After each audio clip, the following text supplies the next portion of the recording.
اعوذ باللہ من الشیطان الرجیم بسم اللہ الرحمن الرحیم۔ السلام علیکم ورحمۃ اللہ وبرکاتہ۔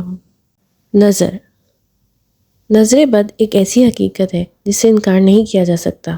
اس کی بہت سی مثالیں ہمیں روزمرہ کی زندگی میں ملتی ہے۔ ایک واقعہ کچھ ایسا ہی عرب ملک میں پیش آیا، جب ایک عربی جس کے پاس نہایت ہی عمدہ نسل کا اونٹ موجود تھا، اس پر سفر کر رہا تھا۔ اس اونٹ کے چرچے دور دور تک پھیلے ہوئے تھے۔ کئی بار ایسا ہوا کہ کچھ عمرہ کی طرف سے اس اونٹ کی 10 گنا زائد قیمت لگائی گئی، لیکن اس کے عرب مالک کو اپنے اونٹ سے حد درجہ لگاؤ تھا۔ اسی وجہ سے وہ صاف طور پر انکار کر دیتا۔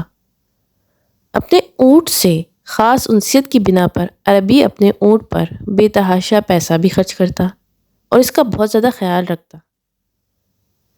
ایک دفعہ وہ تجارت کی غرض سے سفر پر تھا۔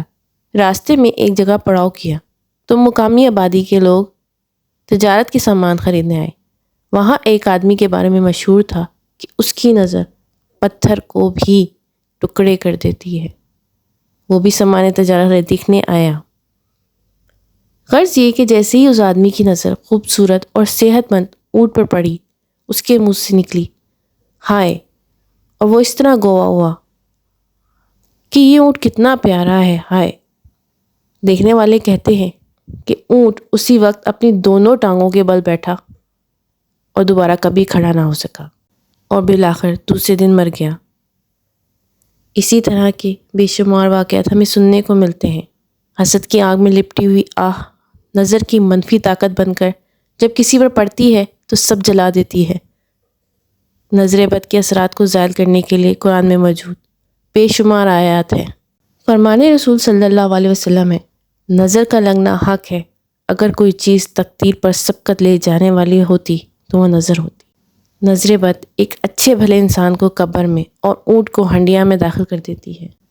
نظر بد سے بچنے کے لیے بے شمار دعائیں ہیں، جن میں حضرت جبرائیل علیہ السلام کی دعا سب سے مقبول ہے، اور اس کو پڑھنے کا طریقہ یہ ہے کہ شروع اور آخر میں درود ابراہیم 3 بار پڑھیں، 3 مرتبہ سورہ فلق، 3 مرتبہ سورہ ناس، 3 مرتبہ سورہ اخلاص، 7 مرتبہ دعائے جبرائیل اور 1 مرتبہ آیت الکرسی۔ ایک دفعہ سورہ بقرہ کی آخری 2 آیات پڑھیں اور اپنے اوپر اچھے سے دم کرنے۔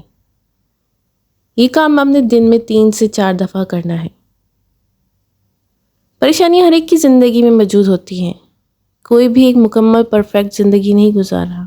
بس فرق وہاں پہ آتا ہے کہ جب انسان اپنے معاملات اللہ کے حوالے کرتا ہے اور مطمئن ہو جاتا ہے۔ پابندی کے ساتھ ان دعاؤں کو صبح و شام اپنے اوپر، اپنے خاندان پہ، اپنے بچوں پہ، اپنے گھر پہ، اپنے کاروبار پر دم کیجیے اور اللہ تعالیٰ سے پناہ مانگے۔ نظر بد ایک ایسی حقیقت ہے جسے انکار ممکن نہیں ہے، اور یہ انسان کو ختم کر دیتی ہے، لیکن اس کا توڑ بھی اللہ تعالیٰ نے ہمیں دیا ہوا ہے۔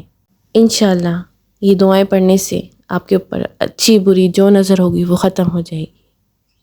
اللہ تعالیٰ ہم سب کو اپنی امان میں رکھے، آمین ثم آمین۔